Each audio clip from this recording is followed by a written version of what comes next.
किसी गांव में एक छोटा सा मंदिर हुआ करता था। उस मंदिर के बाहर आम फूलों की दुकान लगाया करता। ले लो भैया, ले लो, फूल है मात्र 5 रुपए के। लीजिए भैया, लीजिए माताजी, कीमत है मात्र 5 रुपए। इस फूल को चढ़ाने से भगवान प्रसन्न हो जाएंगे। ऐसा बोलकर आम अपने फूल बेचा करता। एक फूल बेचने वाली नींबू आम के पास आई और आम से बोली, क्यों रे आम, फूल बेच रहे हो या फिर मजाक कर रहे हो? अभी तक तुम्हारे फूल नहीं बिके, मेरे तो सारे फूल बिक गए। क्या तुम्हारे सारे फूल बिक गए? हाँ, मेरे तो सारे फूल बिक गए। अब मुझे भूख लगी है, अब मैं चली खाना खाने। अब तुम अपने फूल बेचो। ऐसे नींबू आम को ताना मारते हुए कहती है, मार ले जितना ताना मारना है, तुम्हारी किस्मत बहुत ही अच्छी है।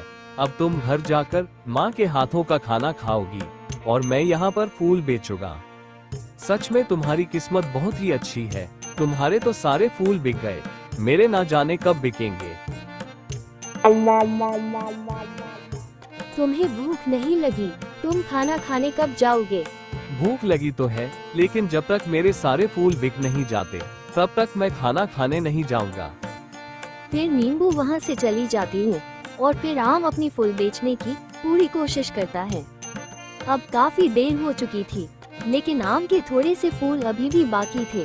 आम को बहुत ही जोरों से भूख लगी थी, लेकिन उसके थोड़े से फूल अभी बिके नहीं थे। इसके कारण वह खाना खाने के लिए नहीं जा पा रहा था। इतने में ही एक भक्त उसके पास आता है और वो कहता है, अरे बच्चे, फूल कैसे दिए? साहब, मात्र 5 रुपए। 5 रुपए तो काफी महंगा है, थोड़ा कम करो, तभी मैं तुम्हारे फूल लूंगा। भगवान भला करे, आप 1 रुपया कम दे दीजिएगा। मैं तो 3 रुपए दूंगा, उससे 1 पैसा ज्यादा नहीं दूंगा। देना है तो दो, वरना मैं चला। इतने में तो मेरा नुकसान हो जाएगा, मैं आपको 3 रुपए में नहीं दे सकता।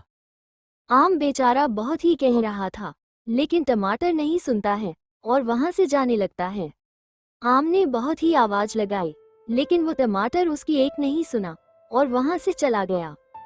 आम काफी उदास हो गया, उसे बहुत ही जोरों की भूख लगी थी, लेकिन उसके फूल थे जो बिक ही नहीं रहे थे। इसीलिए आम अपने फूल वहीं पर छोड़कर कुछ चने खरीदने के लिए चला गया। लेकिन जब आम चने लेकर वापस आया तो उसने देखा कि उसके फूल वहाँ पर नहीं हैं। हे भगवान, मेरा फूल कहाँ गया? मेरे फूल चोरी हो गए, ना जाने कौन ले गया। ऐसे आम काफी परेशान हो जाता है। आज तो मुझे लग रहा है मेरी किस्मत में खाने के नाम पर सिर्फ चने ही लिखे हैं। चलो, अब जो होना था वो हो गया, अब मैं घर चला जाता हूँ। अब आज कुछ नहीं हो सकता। ऐसे आम काफी उदास होकर घर जाने लगता है।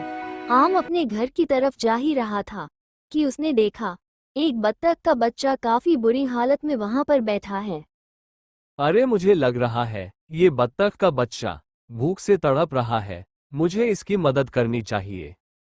और फिर आम उस बच्चे के पास चला जाता है। आम को अपनी तरफ आता हुआ देख बत्तख का बच्चा डर कर वहाँ से भागने लगा।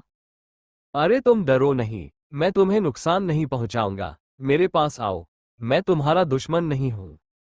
मुझे लग रहा है कि तुम्हें बहुत ही जोरों की भूख लगी है और इसीलिए तुम्हारी हालत काफी खराब है।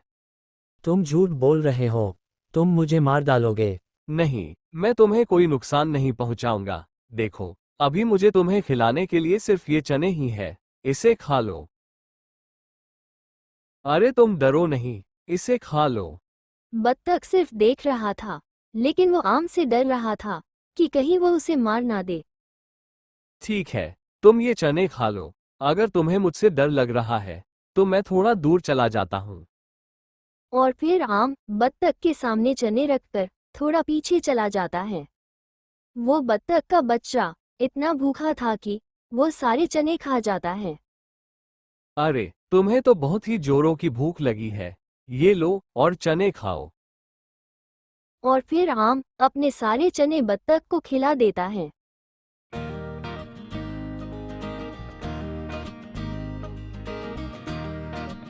अरे तुम इतने छोटे से हो, तुम्हारे मम्मी पापा कहाँ पर है? मेरे मम्मी पापा को मछुआरों ने मार दिया। उन जालिमों ने बहुत ही बड़ा पाप किया है, उसे उसके कर्म की सजा जरूर मिलेगी। आप कितने अच्छे हो। आप खुद भूखे रहकर मुझे खिलाया, आपका बहुत बहुत धन्यवाद। देखो बच्चे, अब मुझे घर जाना है, लेकिन मैं तुम्हारे बारे में सोच रहा हूँ कि अब तुम्हारा क्या होगा। यहाँ पर तो तुम्हारे लिए बहुत ही खतरा है, तुम्हें कोई भी देखेगा तो तुम्हें मारकर खा जाएगा। हाँ, आप एकदम सही बोल रहे हो, लेकिन मैं क्या करूं? जिसे देखो सब मुझे मारने पर तुले हुए हैं। मुझे भी बहुत ही ज्यादा डर लग रहा है। तुम डरो नहीं, तुम चाहो तो मेरे साथ मेरे घर पर चल सकते हो। वैसे भी मेरे घर पर मेरे अलावा सिर्फ शेरू रहता है, अब से तुम भी रहोगे, बहुत ही मजा आएगा। ये शेरू कौन है? शेरू कुत्ते का बच्चा है, जिसे मैंने पाला हुआ है, उसे मैं प्यार से शेरू बुलाता हूँ। शेरू भी बहुत ही प्यारा है, तुम चाहो तो उससे दोस्ती कर सकते हो। तो क्या कहते हो, चलोगे मेरे साथ? हाँ हाँ, मैं आपके साथ जरूर जाना चाहूँगा। और फिर आम बतख के बच्चे को गोद में उठा लिया और फिर अपने घर की तरफ जाने लगा। उसके घर पर शेरू उसका इंतजार कर रहा था। शेरू ये देखो, कौन आया है, अब ये भी हमारे साथ ही रहेंगे। आम जी, आपने तो मुझे बहुत सारे चने खिला दिए, आप तो भूखे ही रह गए। अरे कोई बात नहीं, ये तो चलता रहता है, इसी को तो जिंदगी कहते हैं। भगवान की कृपा से सब ठीक हो जाता है। शेरू ने भी तो कुछ नहीं खाया होगा। हाँ, मैं शेरू के लिए कुछ खाने का इंतजाम करता हूँ। आम ने घर में देखा तो खाने के लिए कुछ भी नहीं था। बतख खाली बर्तन के पास चला गया और अपनी चोंच से बर्तन को खींच लिया और चमत्कार हो गया। पूरी थाली सुंदर खाने से भर गई। आम जी आए और पेट भरकर खाना खाए। अरे बत्तख, ये तुमने क्या कर दिया, तुम तो बहुत ही बड़े जादूगर निकले। आपने मुझे खिलाया और सहारा दिया, तो मेरा भी तो कुछ फर्ज बनता है कि मैं आपके लिए कुछ करूं। अब आपको किसी भी चीज की कमी नहीं होगी। फिर आम और शेरू खाना खाने लगते हैं और फिर उस बत्तख ने अपनी चोंच से उस टूटे फूटे घर को छू लिया, तो वो टूटा फूटा घर एक बहुत ही अच्छे घर में बदल गया। अरे बतख, तुमने तो हम सब की जिंदगी ही बदल दी। और फिर अगले दिन आम फूल बेचने के इरादे से घर से निकला तो बतख उसके सामने आ गया और बोला, अब आपको फूल लेकर सबके सामने मिन्नतें नहीं करनी पड़ेगी, और अब आपके फूल भी कोई नहीं चुरा पाएगा। अब भगवान की कृपा से धन की वर्षा होगी। अब तुम कौन सा जादू दिखाओगे? आपको फूल बहुत ही पसंद है ना? हाँ हाँ, मुझे फूल बहुत ही पसंद है, फूल तो भगवान को भी बहुत ही पसंद है। तो फिर चलिए मेरे साथ। और फिर बतख आम को लेकर अपने साथ जाने लगता है। बतख ने वही जमीन पर चोंच रख दी तो एक बहुत ही बड़ा चमत्कार हो गया। वो जगह एक सुंदर फूलों का गार्डन बन गया। ये देखते ही आम खुशी के मारे उछल पड़ा। तुमने तो बहुत ही बड़ा कमाल कर दिया, मुझे पता नहीं था कि तुम ये सब भी कर सकते हो। तुमने तो मुझे बैठे बिठाए मालामाल कर दिया, मुझे तो डर है कहीं मैं आलसी ना बन जाऊं। नहीं नहीं, आप तो बहुत ही मेहनती हो, आप आलसी बन ही नहीं सकते।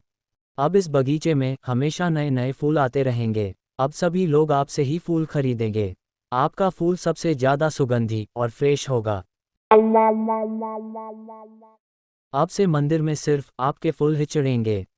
ये तो चमत्कार हो गया। आम का बगीचा हमेशा फूलों से भरा रहने लगा। अब आम की पूरी दुनिया बदल गई थी। लेकिन इन सब में कोई ऐसा भी था जिसे आम की तरक्की से ईर्ष्या हो रही थी। ये था फूलों का बहुत ही बड़ा व्यापारी तरबूज। आम के कारण तरबूज का धंधा पूरी तरीके से ठप हो चुका था। तरबूज कैसे भी करके आम का धंधा बंद करवाना चाहता था।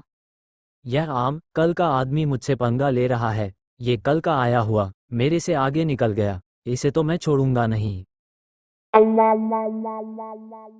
दर दर भटकने वाला, जिसके पास खाने के पैसे नहीं थे, वह बहुत ही बड़ा व्यापारी बन गया। इसे तो सबक सिखाना ही होगा, मैं इसके सारे फूल नष्ट कर दूंगा।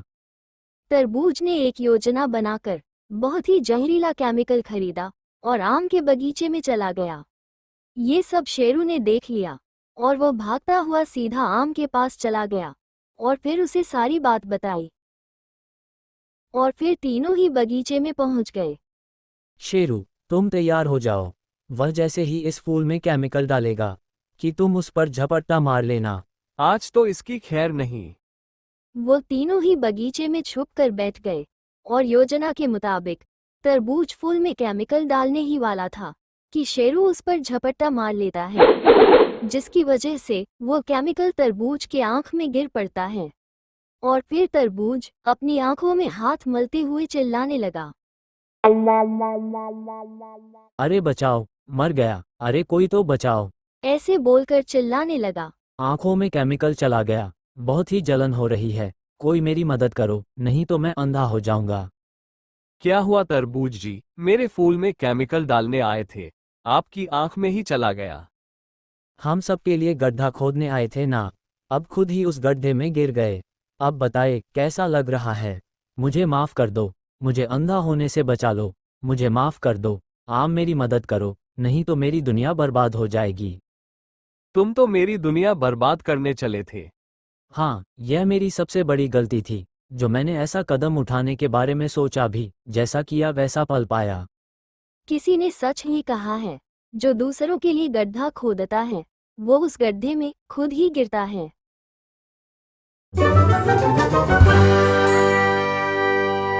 एक बार की बात है, किसी गांव में एक बहुत ही ज्यादा गरीब तरबूज अपनी पत्नी चेरी के साथ रहता था। तरबूज रोज बाजार जाकर रोज नया नया काम ढूंढता, अगर मिलता तो ठीक, नहीं तो खाली हाथ ही घर लौटना पड़ता। समोसे ले लो भाई, गर्मा गर्म समोसे, एक बार खाओ जिंदगी भर याद रखोगे। समोसे ले लो भाई, समोसे ले लो, मात्र 10 रुपए के समोसे। तरबूज समोसे वाले के पास आता है और कहता है, अरे भाई, मुझे आज कोई काम मिलेगा क्या? अरे तरबूज, अभी मेरे पास तुम्हें देने के लिए कोई काम नहीं है। तुम रोज रोज मेरे पास काम मांगने के लिए आते हो, मैं तुम्हें रोज रोज काम कहाँ से दूं? अच्छा ठीक है भाई, कोई बात नहीं, मैं बाजार के अंदर जाकर देखता हूँ, शायद कोई काम मिल जाए। और फिर तरबूज बाजार के अंदर चला जाता है काम ढूंढने के लिए। और फिर तरबूज पूरे दिन बाजार के चौराहे पर खड़ा रहता है कि शायद उसे कोई काम मिल जाए, लेकिन सुबह से शाम हो जाती है, उसे कोई भी काम नहीं मिलता। हे भगवान, मुझे आज भी कोई काम नहीं मिला, क्या आज भी खाली हाथ ही जाना पड़ेगा? अगर ऐसा रोज होता रहेगा तो मेरा गुजारा कैसे होगा? और जब मैं घर खाली हाथ जाऊंगा तो चेरी मुझे बहुत ही सुनाएगी। हे भगवान, अब कैसी परीक्षा ले रहे हो मेरी? चलो, अब तो घर जाना ही पड़ेगा और कोई चारा ही नहीं है। इतना बोलकर तरबूज अपने घर जाने लगता है। अरे, आप खाली हाथ ही आए हो, मैंने आपको कहा था ना कि आते समय राशन लेते हुए आना। अरे क्या बताऊं चेरी, आज भी मुझे कोई काम नहीं मिला।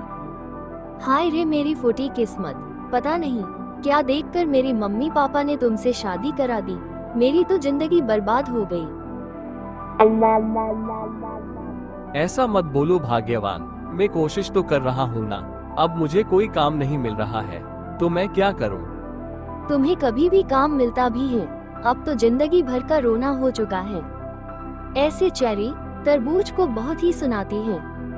और फिर अगले दिन सुबह होते ही तरबूज काम की तलाश में निकल पड़ता है और फिर बाजार जाकर तरबूज सभी दुकानदारों से काम मांगता है, लेकिन उसे हर जगह निराशा ही हाथ लगती है। तरबूज पूरे दिन बाजार के चौराहे पर खड़ा रहता है, लेकिन उसे कोई भी काम नहीं मिलता।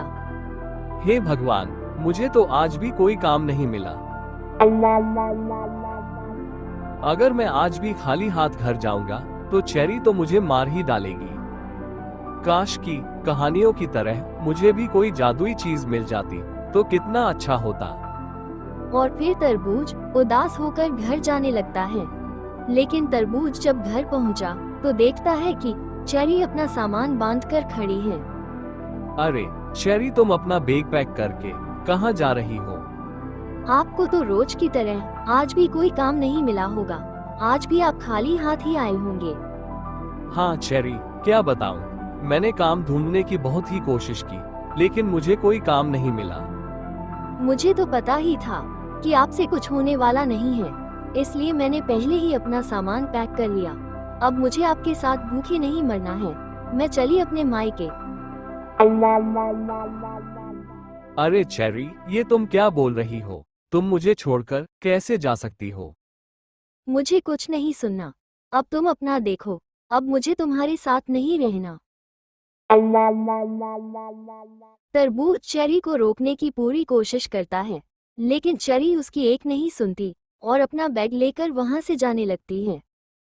और फिर तरबूज बहुत ही उदास हो जाता है। हाय रे मेरी फूटी किस्मत, पता नहीं और क्या देखना बाकी है। अब चेरी मायके जा चुकी थी और तरबूज घर में अकेला था। ऐसे ही समय बीतने लगता है। एक बार तरबूज गांव के सेठ के पास काम मांगने के लिए जाता है। क्या रे तरबूज, क्यों आए हो मेरे पास? सेठ जी, अगर कोई काम मिल जाता तो अच्छा होता। मेरी हालत तो आपको पता ही है। अब तो मेरी पत्नी भी मुझे छोड़कर चली गई है। मुझे कोई भी काम दिलवा दीजिए, आपकी मेहरबानी होगी। अरे तरबूज, मैंने तुझे कितनी बार कहा है कि मेरे पास तुम्हें देने के लिए कोई काम नहीं है। एक तो पूरे गांव वाले तुम्हारा मजाक उड़ाते हैं, और अगर मैंने तुम्हें अपने यहाँ काम पर रख लिया तो गांव वाले मेरा भी मजाक उड़ाएंगे। तुम निकल जाओ यहाँ से। मेरे पास तुम्हें देने के लिए कोई काम नहीं है, और आज के बाद कभी दिखाई मत देना। कोई बात नहीं सेठ जी, मैं कहीं और काम देखता हूँ। काम न मिलने की वजह से तरबूज उदास होकर वहां से जाने लगता है। ऊपर वाले, कैसी जिंदगी है यह मेरी। ना ही कोई मुझे काम देता है और ना ही कोई मेरी इज्जत करता है। यहाँ तक कि बुरे समय में मेरी पत्नी को मेरे साथ होना चाहिए था, लेकिन वह भी मुझे छोड़कर चली गई। जब पैसा होता है तब सब पूछते हैं, लेकिन जब पैसा नहीं होता तो कोई भी नहीं पूछता। तरबूज अपने आप को कोस ही रहा होता है कि तभी वहाँ पर फूल गोभी आती है। अरे, तुम काफी उदास लग रही हो। क्या कोई चिंता है? मुझे बताओ अपनी परेशानी। क्या पता मैं तुम्हारी मदद कर सकूं। आप तो क्या, कोई भी मेरी मदद नहीं कर सकता। एक बार बता कर तो देखो। क्या पता तुम्हारी परेशानी का हल मेरे पास हो। उसके बाद तरबूज सारी बात बताता है। अच्छा, तो ये बात है। तुम्हारी परेशानी का हल है मेरे पास। तुम मेरे पीछे पीछे चलो। फिर फूल गोभी तरबूज को लेकर जाने लगती है। फिर तरबूज फूल गोभी के साथ जंगल में चला जाता है।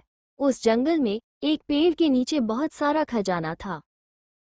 खजाना देखकर तरबूज को बड़ा ही आश्चर्य होता है। अरे, इतना सारा सोना किसका है? ये सब मेरा है, और इसमें से तुम्हें जो भी लेना हो वह तुम लेकर जा सकते हो। क्या? इसमें से मैं जितना चाहे उतना लेकर मैं जा सकता हूँ? हाँ, बिल्कुल। आपका बहुत बहुत आभार। मैं आपका एहसान कभी नहीं भूलूंगा। लेकिन हाँ, तुम इस धन से जरूरतमंदों की मदद जरूर करना। मैं आपसे वादा करता हूँ कि जो भी मुझे जरूरतमंद मिलेगा उसकी मदद में जरूर करूँगा। और फिर तरबूज उसमें से कुछ सोना लेकर वहाँ से चला जाता है। उस सोने को बेचकर तरबूज बहुत ही ज्यादा अमीर बन जाता है। और जैसा कि फूल गोभी ने कहा था कि गरीबों की मदद करना, वैसे ही तरबूज गरीबों की मदद करता। ऐसे ही समय बीतने लगता है। अब तरबूज बहुत ही ज्यादा अमीर बन चुका था। अब तरबूज की चर्चा दूर दूर के गांव तक होने लगती है। तरबूज की बात अब उसकी पत्नी चेरी तक भी पहुंच जाती है। एक बार जब तरबूज अपने घर के आंगन में बैठा हुआ था तो एक गाड़ी वहां पर आती है। उस गाड़ी में से चेरी उतरती है। क्या जी, आप तो बहुत ही अमीर बन गए हो। आपको एक बार भी मेरी याद नहीं आई। मैं मानती हूँ कि मैं झगड़ा करके गई थी, लेकिन आपको मुझे मनाने के लिए एक फोन तो करना चाहिए। मुझे तो आपकी कितनी याद आई, और अब से मैं आपके साथ ही रहूंगी। अगर मुझसे कोई गलती हो गई हो तो मुझे माफ कर दीजिए। देखो, अब तुम मुझसे माफी मत मांगो, लेकिन अब हम दोनों साथ में नहीं रह सकते। मुझे पता है कि तुम मेरा धन दौलत देखकर लालच में यहाँ पर आए हो। आज मेरे पास पैसा है तो तुम मेरे साथ रहोगी। कल को फिर से मैं गरीब हो गया तो फिर से तुम मुझे छोड़कर चली जाओगी। मुझे तुम्हारे साथ नहीं रहना, बेहतर यही होगा कि तुम यहाँ से चले जाओ। जब मुझे तुम्हारी सबसे ज्यादा जरूरत थी तब तो तुम मुझे छोड़कर चली गई थी। अब क्या लेने आए हो? यहाँ से तुम चली जाओ। आज के बाद मैं तुम्हारी शक्ल तक देखना पसंद नहीं करूँगा। और फिर तरबूज चेरी को ठुकरा देता है। फिर चेरी चुपचाप वहां से चली जाती है। जब हमारे पास पैसा होता है तो सभी लोग हमारा साथ देते हैं, लेकिन जब हमारे पास पैसा नहीं होता तब कोई भी नहीं पूछता।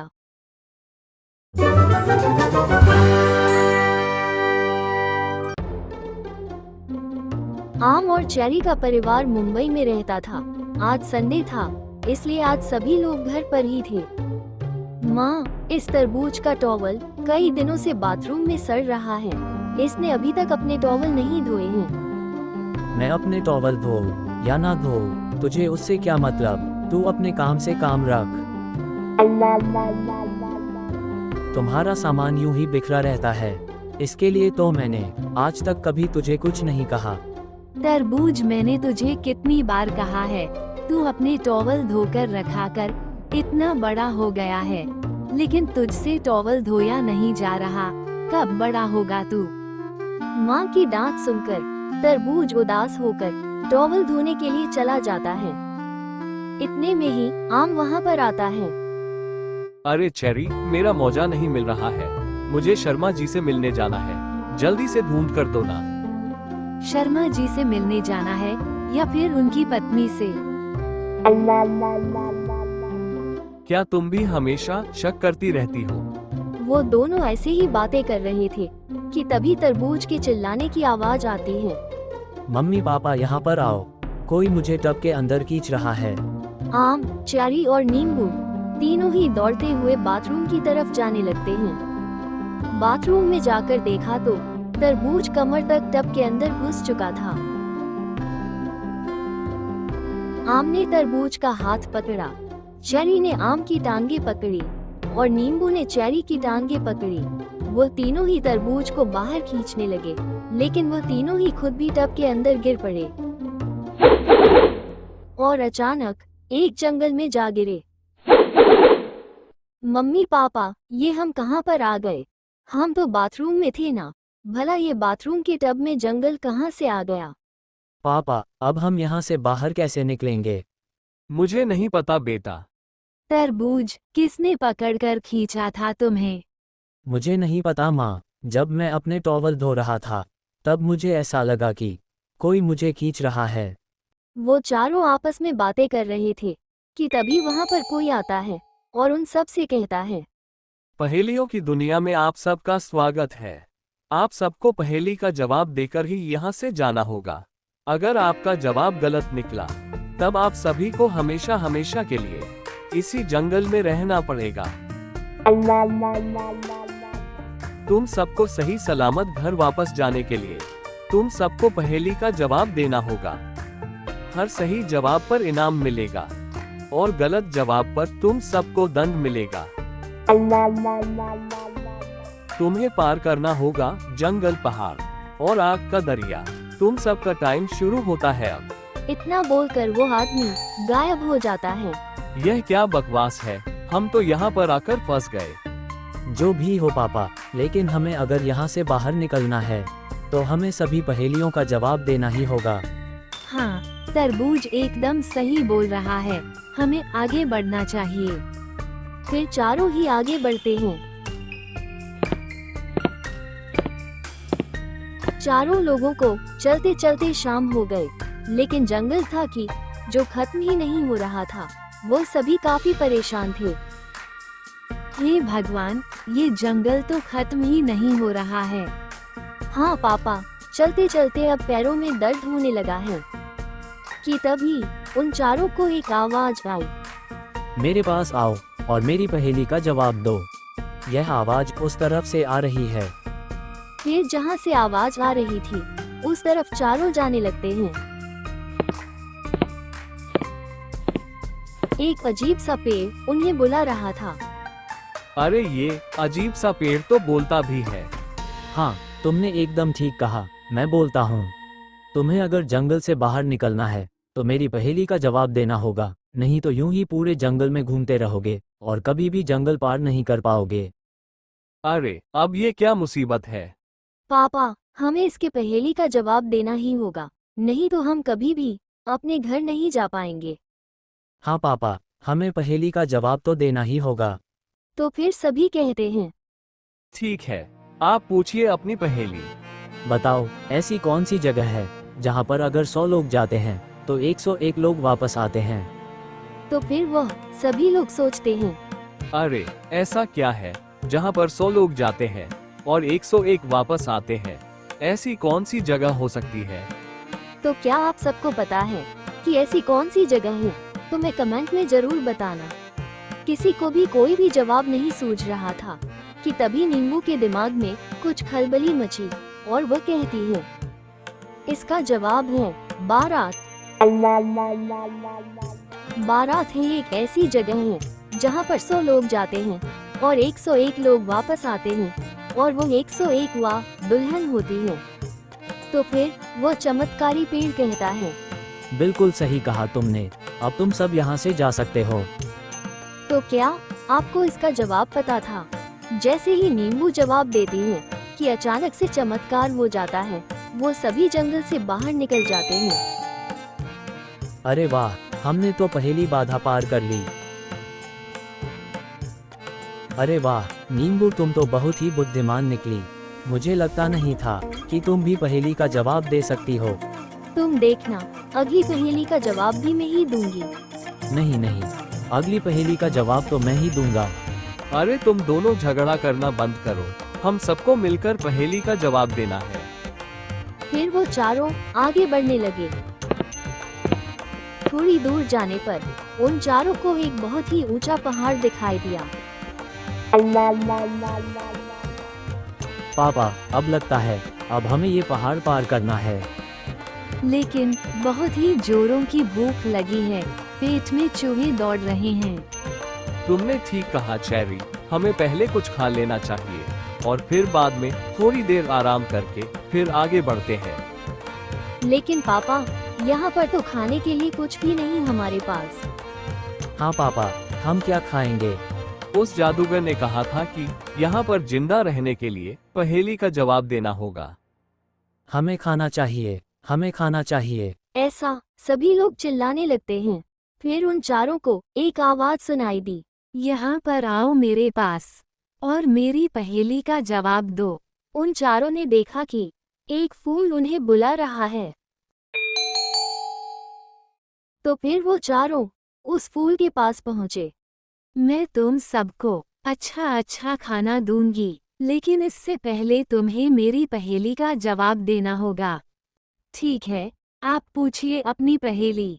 एक बार पत्नी डॉक्टर के पास गई, तो डॉक्टर ने कहा कि तुम्हें कुछ दिनों की छुट्टी लेकर गोवा या मनाली घूमने जाना चाहिए। तो बताओ, उसका पति कहाँ लेकर गया होगा? क्या आपको इसका जवाब पता है? तो हमें कमेंट में जरूर बताना। फिर वो सभी बहुत ही सोचते हैं और फिर आम मन में सोचता है, अगर डॉक्टर ने ये बात चेरी को कही होती तो मैं क्या करता? हाँ, यही इसका सही जवाब होगा। तो फिर आम कहता है, तो उसका पति दूसरे डॉक्टर के पास लेकर जाएगा। बिल्कुल सही कहा तुमने, ये रहा तुम्हारा खाना। तो क्या आपको इस पहेली का जवाब पहले से पता था? वो सभी फिर खाना खाने लगते हैं। आम, तुम मुझे एक बात बताओ। हाँ हाँ पूछो, मैंने इस पहेली का सही जवाब दिया है, तुम्हें आश्चर्य हो रहा है ना? हाँ, तुमने जवाब तो सही दिया है, लेकिन क्या डॉक्टर ने यह बात मुझे कही होती तो तुम यही करते? नहीं नहीं, तुम जहाँ कहती मैं तुम्हें वहाँ घुमाने लेकर जाता। आज तो बार बार बचा। तुम सच बोल रहे हो ना? हाँ हाँ, मैं भला झूठ क्यों बोलूंगा, ये भी कोई पूछने की बात है। मुझे बात को घुमाना होगा कैसे भी करके। वैसे भी अभी तक तुमने एक भी पहेली का जवाब नहीं दिया है, इसका क्या मतलब निकालूं मैं? तुम देखना, इस बार पहेली का जवाब मैं ही दूंगी। हाँ हाँ, देखता हूँ।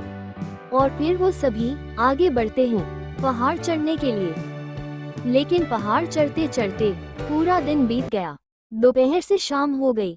जैसे ही वो पहाड़ की चोटी पर पहुंचते कि पहाड़ और ऊंचा हो जाता। ये पहाड़ तो पार ही नहीं हो रहा है। पापा, ये जादुई दुनिया है। इस पहाड़ को पार करने के लिए हमें पहेली का जवाब देना होगा। हम एक काम करते हैं, हम सभी जोर से चिल्लाते हैं। जैसे हमें भूख लगी थी तो हमने कैसे जोर से चिल्लाया था, वैसे ही अभी भी चिल्लाते हैं। क्या पता कोई पहेली पूछने के लिए आ जाए। और फिर सभी लोग जोर से चिल्लाने लगते हैं। हमें पहाड़ पार करना है, हमें पहाड़ पार करना है। उन सभी की आवाज सुनकर किसी ने उन सभी को आवाज लगाया। यहाँ पर आओ, मेरे पास आओ, मैं तुम्हें पहाड़ पार करवा सकता हूँ। यह आवाज यहाँ से आ रही है। फिर जहाँ से आवाज आ रही थी उस तरफ सभी लोग जाने लगते हैं। वो सभी लोग देखते हैं कि एक पत्थर उन सभी को बुला रहा था। ये पहाड़ पार करने के लिए तुम्हें मेरी पहेली का जवाब देना होगा। पूछो आप अपनी पहेली, हम सब तैयार है जवाब देने के लिए। तो बताओ वो क्या है जिसे आग जला नहीं सकती, कोई भी शस्त्र उसे काट नहीं सकते, पानी उसे भीगा नहीं सकता और मौत उसे मार नहीं सकती। तो क्या आपको इस पहेली का जवाब पता है? तो हमें कमेंट में जरूर बताना। पहेली सुनकर आम एकदम से बोल पड़ा। वो चीज है आत्मा। गलत जवाब, तुम्हें दंड मिलेगा। ऐसा बोलकर वो पत्थर गायब हो जाता है और अचानक से कहीं से बाघ आ जाता है। बाघ को देखकर सभी लोग डर जाते हैं और वहां से भागने लगते हैं। बाघ उन चारों के पीछे दौड़ने लगता है। फिर वो सभी पहाड़ से गिर पड़ते हैं और एकदम नीचे आ जाते हैं। उन सभी ने देखा कि बाघ वहां से गायब हो चुका था। तुम्हारी बेवकूफी के वजह से हम फिर से नीचे आ गए हैं। हमारा पूरा मेहनत पानी में चला गया। जब तुम्हें पहेली का जवाब पता नहीं था तो क्यों दिया? थोड़ी देर रुक जाते, मैं देने ही वाली थी। हाँ हाँ, ठीक है, ठीक है, अगली बार मैं सोच समझकर जवाब दूंगा। पापा, अब तो शाम हो चुकी है, अब हमें कल से पहाड़ चढ़ना शुरू करना चाहिए। हाँ बेटा, हम अब कल से पहाड़ चढ़ना शुरू करेंगे, अभी हम आराम करते हैं। और फिर अगले दिन सुबह होते ही फिर से सभी लोग पहाड़ चढ़ना शुरू करते हैं। और बहुत ही देर तक चढ़ने के बाद फिर से उस जादुई पत्थर के पास आ जाते हैं। तुम लोग फिर से आ गए यहाँ पर। हाँ, इस बार हम जवाब देने के लिए पूरी तरीके से तैयार है। लेकिन पता है ना, अगर गलत जवाब दिया तो तुम सभी के साथ क्या होगा? आपकी इस पहेली का जवाब है बर्फ। बर्फ ही वह चीज़ है जिसे आग जला नहीं सकती, क्योंकि अगर आग में बर्फ रखोगे तो आग बुझ जाएगा लेकिन बर्फ नहीं जलेगा, या फिर बर्फ भाप बन जाएगा लेकिन जलेगा नहीं, और बर्फ को पानी में रखने से वह डूबेगा नहीं। मतलब कि पानी बर्फ को भीगा नहीं सकती और ना ही कोई भी शस्त्र उसे काट सकता है। बिल्कुल सही कहा तुमने। तो क्या आपको इस पहेली का जवाब पता था? अब तुम पहाड़ पार कर सकते हो। और फिर वो सभी पहाड़ पार कर लेते हैं। वो सभी पहाड़ पार करके आग के नदी के पास पहुंचते हैं। इस पूरी नदी में तो आग जल रही है, हम इसको कैसे पार करेंगे? पापा, यहाँ पर बहुत सारे पेड़ हैं, हम लकड़ी की नाव बना सकते हैं। सभी ने मिलकर लकड़ी की एक नाव और एक चप्पू बना लिया। उन सभी ने नाव को आग के नदी में डाला और नदी पार करने लगे। हमें जल्दी से इस नदी को पार करना होगा। नहीं तो हमारी नाव जल सकती है। वो सभी लोग जैसे ही नदी के किनारे पहुंचते तो आग की नदी और लंबी और चौड़ी हो जाती। उनकी लगभग आधी से ज्यादा नाव जल चुकी थी। हमें फिर से चिल्लाना होगा ताकि हमसे कोई पहेली पूछे और हम इस आग की नदी को पार कर सके। और फिर वो सभी चिल्लाने लगते हैं। उन सभी की आवाज सुनकर आग की नदी में से एक अजीब सा जानवर बाहर आता। अगर तुम सबको इस आग की नदी को पार करना है तो मेरी पहेली का जवाब देना होगा।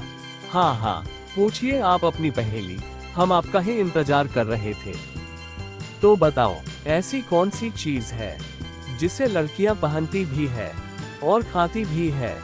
आम, तरबूज और नींबू को कोई भी जवाब नहीं सूझ रहा था। तभी चेरी कहती है, इसका जवाब मुझे पता है, इसका जवाब तो मैं ही दूंगी। हाँ हाँ, तुम ही इसका जवाब दो, लेकिन सोच समझ कर देना। इसका जवाब है लौंग। लौंग नाक में पहना भी जाता है और खाई भी जाती है। बिल्कुल सही कहा। अब तुम सब अपने घर जा सकते हो। और फिर वह अजीब सा जानवर वहां से गायब हो जाता है और वो सभी भी गायब होकर वापस अपने घर में आ जाते हैं।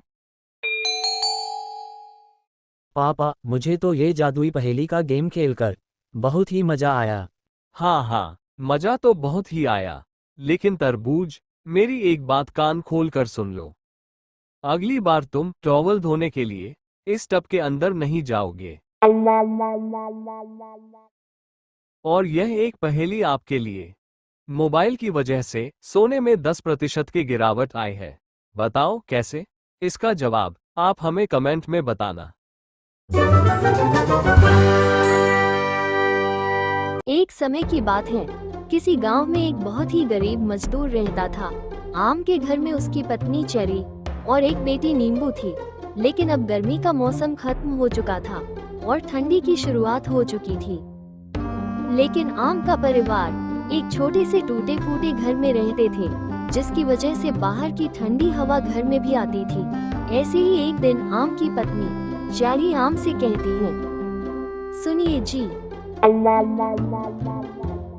ठंडी की शुरुआत हो चुकी है और अभी से ही घर में बहुत ही ज्यादा ठंडी लग रही है। और आप तो जानते हैं कि हमारा घर टूटा फूटा है, जिसकी वजह से रात में हम ठंड के कारण सो भी नहीं पाते।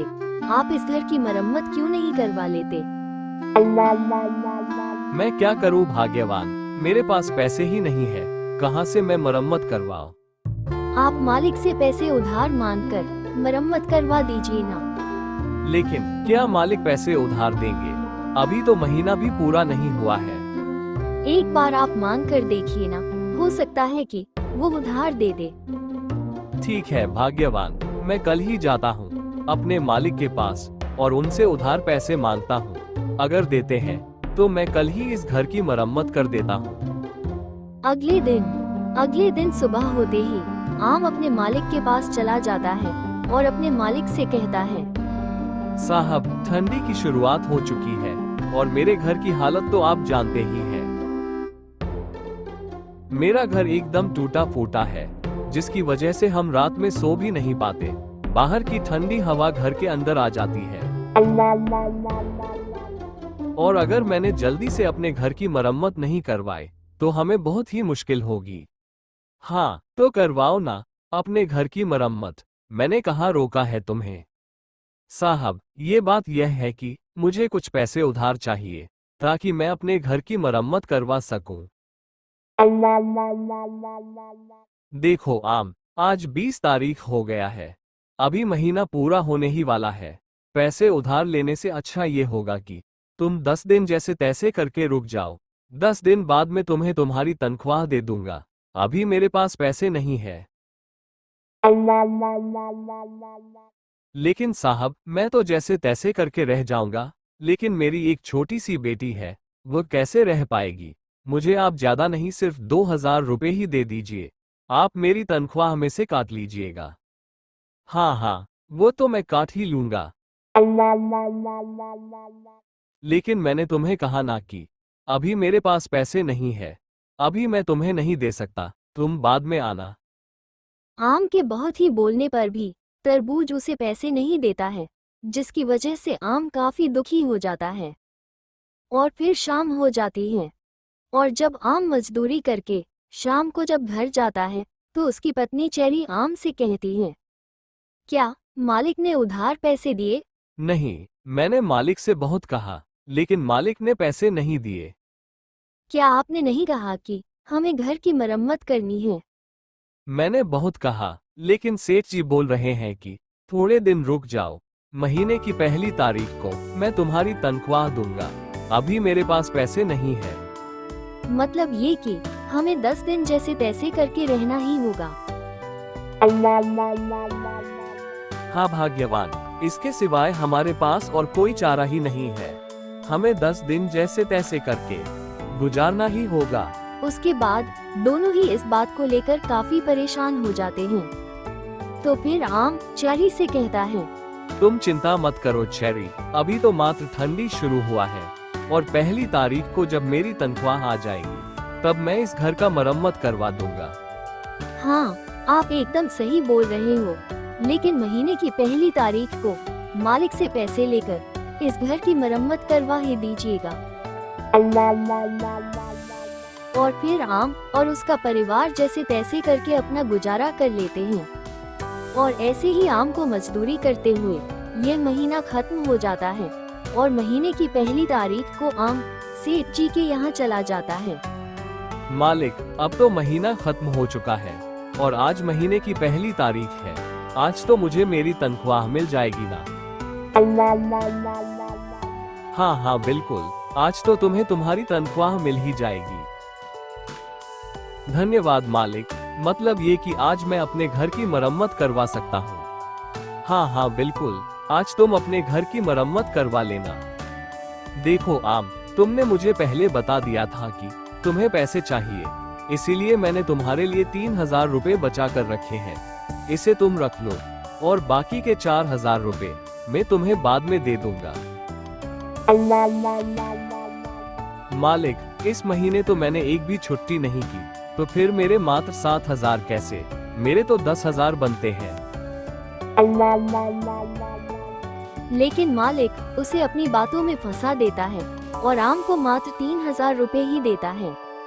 बल्कि इतना ही नहीं, आम के ज्यादा बहस करने पर तरबूज आम को लात मारकर भगा देता है और बाकी के 4000 रुपए भी खा जाता है। अब तो तुम्हें मात्र 3000 रुपए ही मिलेंगे, और बाकी के 4000 जो देने वाला था अब वह भी नहीं दूंगा। जाओ, जो करना है वो कर लो। आम को कम पैसे मिलने और काम से निकाल देने पर आम काफी दुखी हो जाता है। आम को कुछ भी समझ में नहीं आ रहा था कि अब वो अपने परिवार का गुजारा कैसे करेगा। ऐसे ही सोचते सोचते आम अपने घर पहुंच जाता है। आम को उदास देखकर चेरी कहती है, अजी क्या हुआ? आप इतने दुखी क्यों हो? क्या आज भी मालिक ने पैसे नहीं दिए?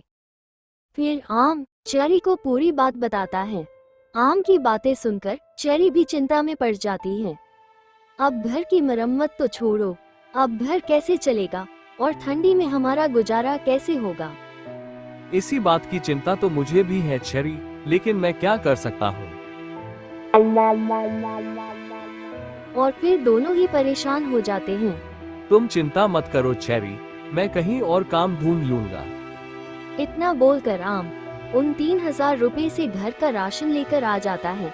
अब आम के सारे पैसे खत्म हो चुके थे। अब आम काम की तलाश में यहाँ वहाँ भटकता रहता है, लेकिन आम को कहीं पर भी काम नहीं मिल रहा था। वहीं दूसरी ओर अब ठंड भी काफी ज्यादा बढ़ चुकी थी। अब पूरे गांव में बर्फीली हवा चल रही थी और आम इस बर्फीली हवा में भी काम ढूंढने के लिए चला जाता है। और फिर रात हो जाती है। रात के समय में आम का घर टूटा फोटा होने के कारण घर के अंदर भी बर्फीली हवा आ जाती है। रात भर ठंडी हवा आने की वजह से आम और उसका परिवार ठीक से सो भी नहीं पाते हैं और पूरी रात ठंड से कांपते रहते हैं। जैसे तैसे करके आम का परिवार वो रात बिताते हैं और फिर सुबह हो जाती है। ऐसा कब तक चलेगा? इतनी ठंडी में हमारा जीना दुश्वार हो चुका है। इतनी ठंडी में हम दोनों तो जैसे तैसे करके रह जाएंगे। लेकिन हमारी बेटी का क्या होगा? वो इतनी ज्यादा ठंड बर्दाश्त नहीं कर पाएगी। हमें हमारी बेटी के लिए कुछ करना ही होगा। हाँ, मैं कोशिश तो कर रहा हूँ, लेकिन मैं कर भी क्या सकता हूँ?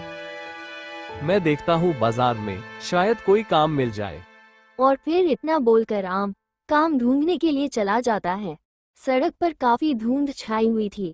ठंड इतनी थी कि मानो बर्फीली हवा चल रही हो, और इतनी ठंडी में भी आम काम ढूंढ रहा था। आम काम ढूंढते ढूंढते एक सेठ के यहाँ चला जाता है और उस सेठ जी से कहता है, सेठ जी, क्या मुझे कोई काम मिल सकता है आपके यहाँ? देखो भाई, अभी तो मेरे पास कोई भी काम नहीं है तुम्हें देने के लिए। तुम किसी और जगह जाकर काम ढूंढो। ठीक है सेठ जी। और फिर इतना बोलकर आम घर की तरफ जाने लगता है। घर पहुंचने के बाद आम की पत्नी चेरी आम से कहती है, क्या हुआ जी, आपको कोई काम मिला या नहीं? नहीं चेरी, कोई भी सेठ काम देने के लिए तैयार नहीं है। और फिर रात हो जाती है। रात में बहुत ही ज्यादा ठंड पड़ती है।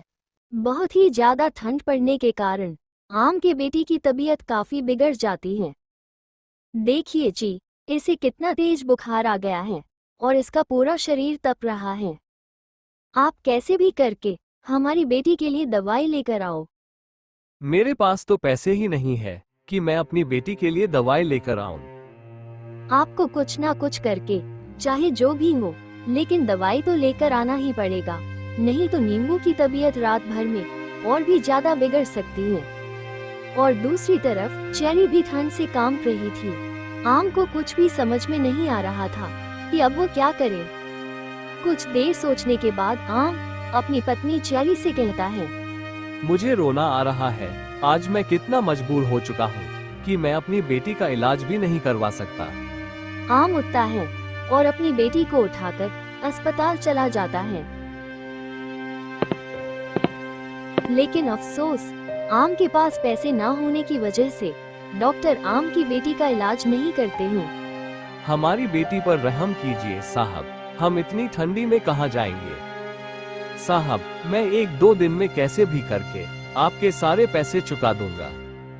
आम के बहुत ही मिन्नतें करने पर भी डॉक्टर इलाज करने से मना कर देते हैं और आम को लात मारकर अस्पताल में से बाहर निकाल देते हैं। अस्पताल के बाहर आम और उसकी पत्नी चेरी रोने लगते हैं और ठंड थी कि जो बढ़ती ही जा रही थी। ज्यादा ठंड होने की वजह से तीनों ही बुखार से जूझ रहे थे और फिर वो तीनों ही बेहोश हो जाते हैं। और फिर अगले दिन जब आम की आंख खुलती है तो वो अपने आप को अस्पताल में पाता है। अपने आप को अस्पताल में देखकर आम के मन में बहुत सारे सवाल उठाते हैं। अरे, मैं यहाँ पर कैसे पहुँचा और मेरा परिवार कहाँ पर है? इतने में ही डॉक्टर वहां पर आ जाते हैं। यह वही डॉक्टर थे जिसने आम की बेटी का इलाज करने से मना कर दिया था क्योंकि आम के पास पैसे नहीं थे। डॉक्टर साहब, मैं यहाँ पर कैसे? मेरे पास तो पैसे नहीं थे, तो फिर आपने मुझे यहाँ पर भर्ती क्यों किया? तुम अस्पताल के बाहर बेहोश थे, तो एक भली औरत ने तुम तीनों को यहाँ पर एडमिट करवा दिया है, क्योंकि आप सभी को ठंड लगने की वजह से काफी तेज बुखार लग चुका था।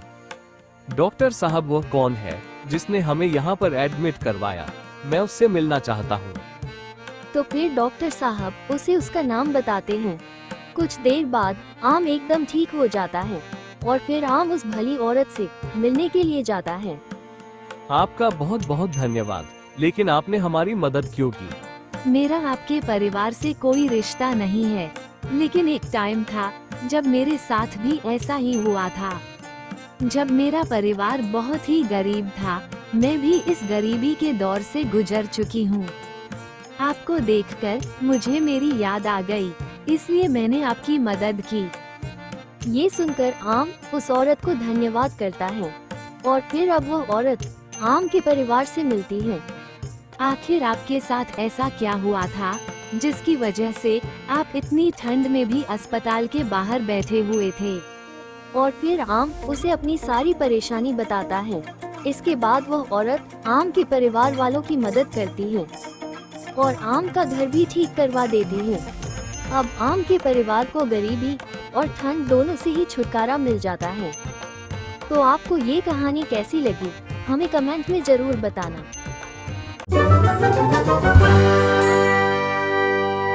एक समय की बात है, किसी गांव में एक बहुत ही धनवान तरबूज रहता था। तरबूज के 2 नौकर थे। वो जंगल में से लकड़ी काटने का काम किया करते। रुको रुको, आज हमें जितनी लकड़ी चाहिए थी उतनी हमने काट ली है, अब हमें चलना चाहिए।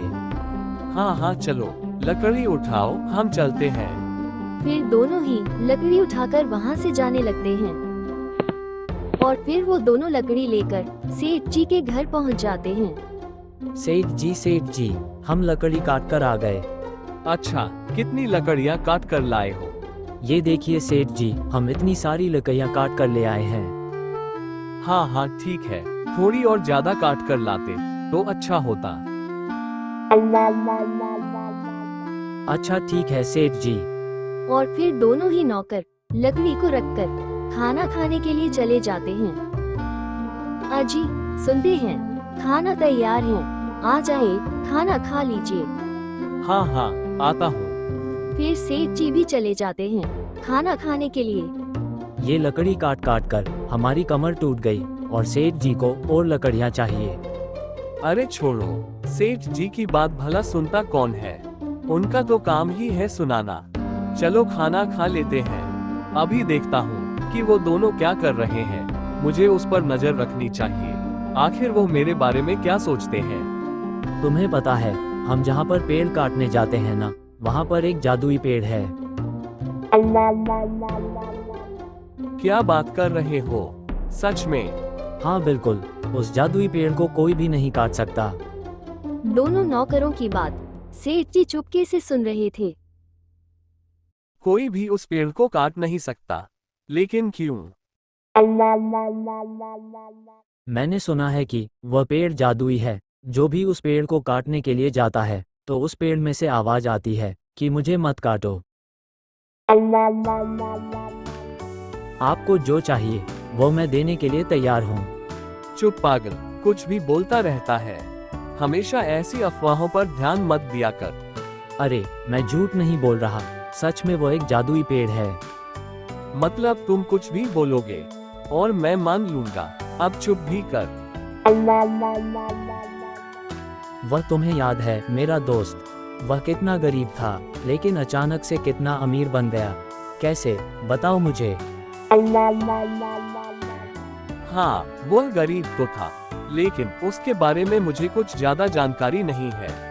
क्योंकि वो एक बार उस पेड़ को काटने के लिए गया था और उसी पेड़ ने उसे इतना सारा धन दौलत दिया है। क्या बात कर रहे हो, सच में? हाँ बिल्कुल, मैं तो सिर्फ उस पेड़ को ढूंढ रहा हूँ। जिस दिन मुझे वह जादुई पेड़ मिल जाएगा ना, उस दिन मैं भी इस सेठ के यहाँ पर काम करना बंद कर दूंगा, बल्कि इसी सेठ जी को अपने यहाँ काम पर रख लूंगा। अच्छा, ये बात है, तब तो उस जादुई पेड़ को मुझे ढूंढना ही होगा। आज ही मैं जाता हूँ उस जादुई पेड़ को ढूंढने के लिए। सेठ जी उन दोनों के पास आते हैं। अब कितना खाओगे तुम दोनों? तुम दोनों का पेट नहीं भरता। हो गया सेठ जी, अब हम जाने ही वाले थे।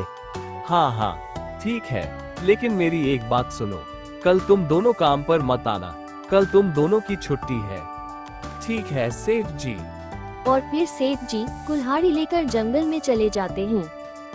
अरे ये जंगल तो बहुत ही बड़ा है, मुझे वो जादुई पेड़ कहाँ पर मिलेगा? मुझे सारे पेड़ एक एक कुल्हाड़ी मारकर देखना होगा। और फिर सेठ जी सभी पेड़ पर कुल्हाड़ी मारकर देखते हैं। अरे रे, ये तो वो जादुई पेड़ नहीं लग रहा। तो फिर सेठ जी दूसरे पेड़ पर कुल्हाड़ी मारकर देखते हैं। नहीं, ये भी वो जादुई पेड़ नहीं है। ऐसे ही सेठ जी बहुत सारे पेड़ को कुल्हाड़ी मारकर देखते हैं, लेकिन कोई भी जादुई पेड़ नहीं निकलता। ऐसे ही शाम से रात हो जाती है, लेकिन सेठ जी को वो जादुई पेड़ नहीं मिलता है। ढूंढ ढूंढ कर तो मेरी हालत ही खराब हो गई, लेकिन वो जादुई पेड़ मुझे नहीं मिला। एक बार मिलने दो उस जादुई पेड़ को, तब मैं उसे मजा चखाता हूँ। ऐसे ही सेठ जी थक हार कर एक पेड़ के नीचे बैठ जाते हैं। कहाँ पर है वो बोलने वाला पेड़, कहाँ पर? आज वो जादुई पेड़ मुझे मिलेगा भी या नहीं? एक तो भूख भी बहुत ही तेज लगी है और थक भी चुका हूँ। ऐसे ही सेठ जी काफी परेशान हो जाते हैं कि तभी उसकी कुल्हाड़ी उस पेड़ को लग जाती है कि तभी कुछ हलचल होने लगता है। तरबूज डरकर वहाँ से उठ जाता है अरे यह क्या हो रहा है? कि तभी उस पेड़ में से आवाज आती है। ये वही जादुई पेड़ था। लगता है यही जादुई पेड़ है।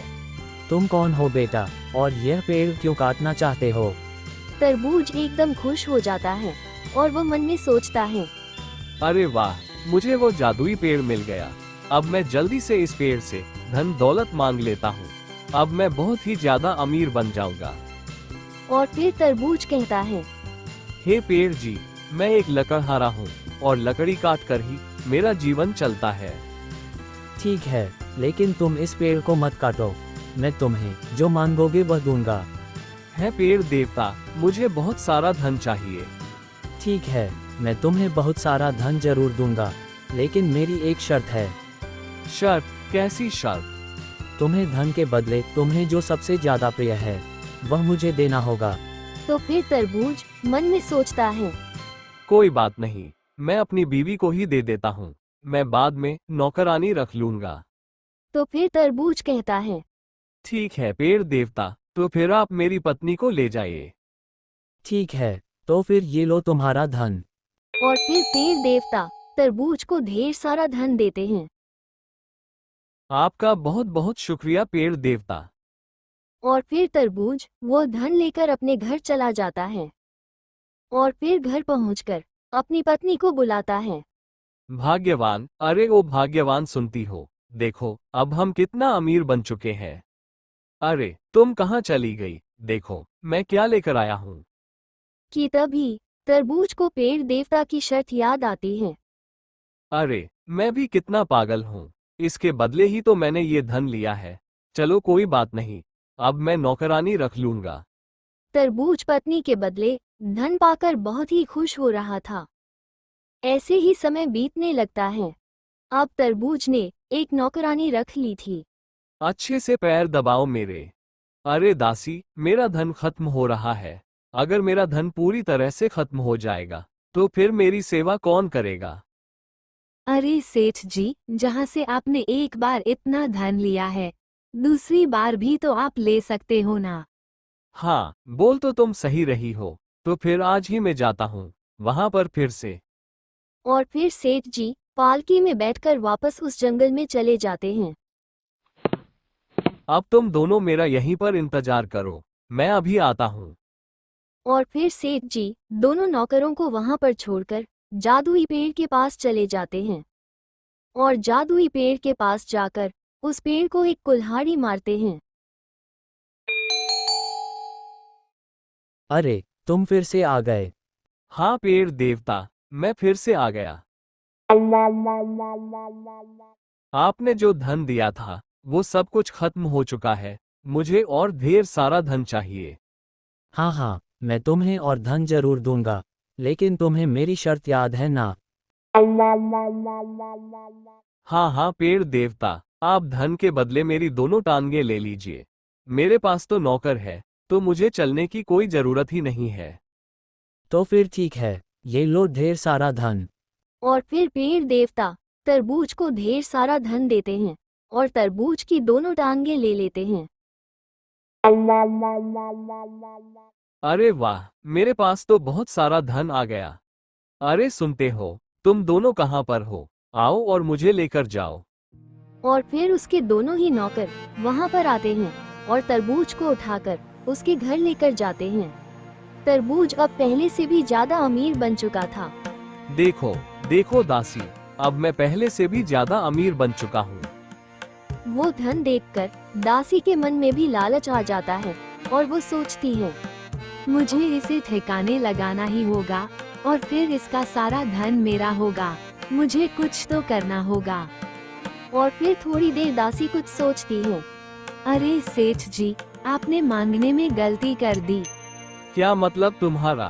आपको ये धन नहीं बल्कि राज सिंहासन मांगना चाहिए था। हाँ, बोल तो ठीक ही रही हो, मुझे मांगने में गलती हो गई, लेकिन अब मैं क्या करूँ? सेठ जी, अभी भी कुछ ज्यादा देरी नहीं हुई है। क्या मतलब? आपने अपने दोनों टांगों के बदले ये धन लिया है। अभी भी आपके पास हाथ है।